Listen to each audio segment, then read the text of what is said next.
जय भारत दोस्तों। हम बात करेंगे भक्ति आंदोलन के प्रथम प्रचारक, भक्ति आंदोलन के प्रथम प्रचारक ज्ञान मार्गी शाखा के संत शंकराचार्य की। केरल के कालाधि में 788 में जन्मे और 820 में जिनकी मात्र 32 वर्ष की उम्र में मृत्यु हुई थी, वो शंकराचार्य, जो भारत में शंकराचार्य संतों की एक परंपरा की स्थापना कर गए। वर्तमान में अगर 4 मठों के शंकराचार्य की बात की जाती है तो उन शंकराचार्यों की परंपरा को शुरू किया था इन आदि गुरु शंकराचार्य ने, जिन्हें परमहंस कहा जाता है, जिन्हें प्रछन्न बौद्ध भी कहा जाता है। इनके दर्शन का नाम अद्वैतवाद है, इनके दर्शन का नाम अद्वैतवाद है और इनके संप्रदाय का नाम स्मृति संप्रदाय है। अद्वैतवाद दर्शन इसलिए है क्योंकि ये आत्मा और परमात्मा में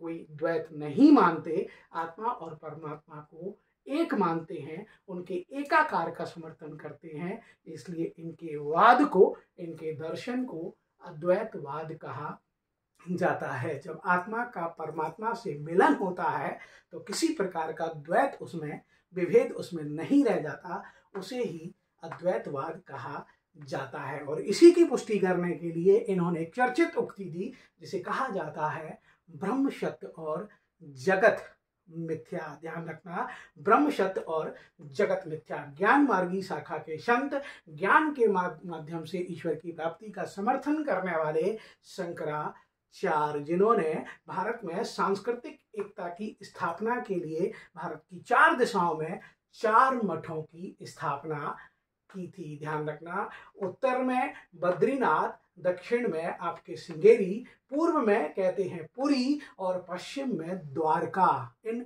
4 मठों की स्थापना इन्होंने की, जिन्हें भारत में 4 धाम यात्रा भी बोला जाता है। हिंदू धर्म को व्यवस्थित स्वरूप प्रदान करने वाले, बौद्ध धर्म और जैन धर्म को चुनौती देकर उनके पतन का मार्ग प्रशस्त करने वाले, पुनः नव ब्राह्मण धर्म की स्थापना करने वाले आपके कहते हैं आदि गुरु शंकराचार्य, जिन्हें बौद्ध धर्म के महायान संप्रदाय के दर्शन का अनुसरण करने के कारण कभी कभी छिपा हुआ बौद्ध भी या प्रछन्न बौद्ध भी बोला जाता है। शंकराचार्य, ध्यान रखना, आदि गुरु शंकराचार्य, जिनका मात्र जीवन 32 वर्ष का था और उन्हीं की स्मृति में अभी मध्य प्रदेश के खंडवा ओंकारेश्वर में बनाई गई है एक बहुत बड़ी प्रतिमा। तो ये है प्रथम भक्ति संत, भक्ति का प्रचार करने वाले, मात्र 32 वर्ष का जीवन देखने वाले,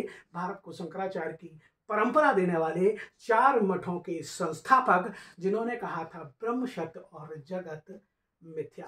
जय हिंद, जय भारत।